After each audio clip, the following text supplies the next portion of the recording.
bati. Yan. Half cook lang to para ano, masarap. Yan. Diba ang sarap? Takam na din ba kayo dyan? Ayun na mga kachika, may naprito na ako. At syempre may natira pa. Ayan, yung pakulo. Magaan yung prito ko. So ayan mga kachika, magpiprito tayo ng galunggong kasi magdidinengdeng na naman tayo. Walang katapusang dinengdeng. Ayan, mas maganda kasing gulay-gulay tayo mga kachika, no? So ayan, ipiprito natin yan. So ito lang yung gulay niya mga kachika, no? Alokbati. Alokbati ba to? Tapos talong.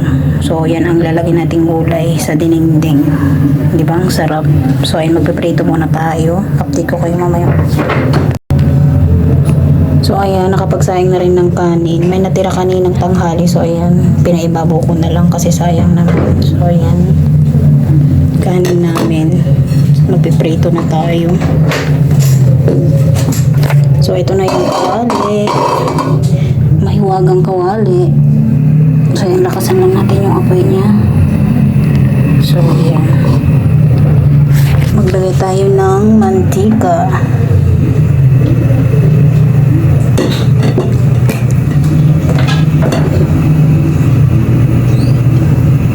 Ayan,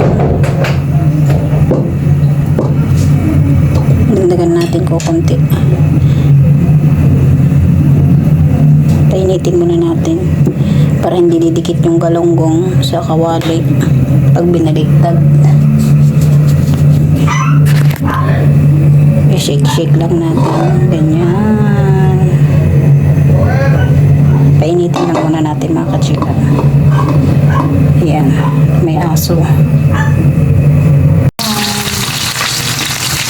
Isa lang ito mga kachika. Ito natin. Para sa binanggay. Halo natin yung gulay. Ayan. Ayan na mga kachika, may naprito na ako. At syempre may natira pa. Ayan, yung pakulo. Bagaan yung prito ko. So, ayan. Susunod na yung dinengdeng. Antayin nyo mga kachika. So, ayan mga kachika, nakapagprito na ako at nilagay ko na din dyan. Nagpakulo ko ng tubig. Nilagyan ko ng patis tsaka magic sarap mga kachika. Tapos nilagay ko na tong talong. Yan. Ito yung alokbati mga kachika, yung alokbati.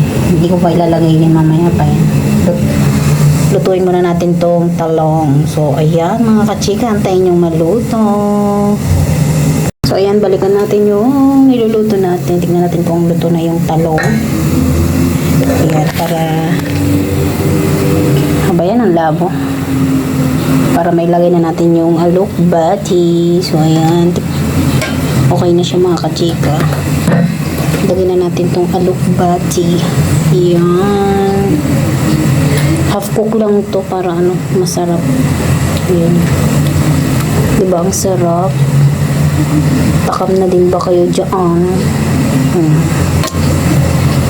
Masarap na kung maraming gulay. Ito may mga malunggay, ganun, kaso wala. So yan lang.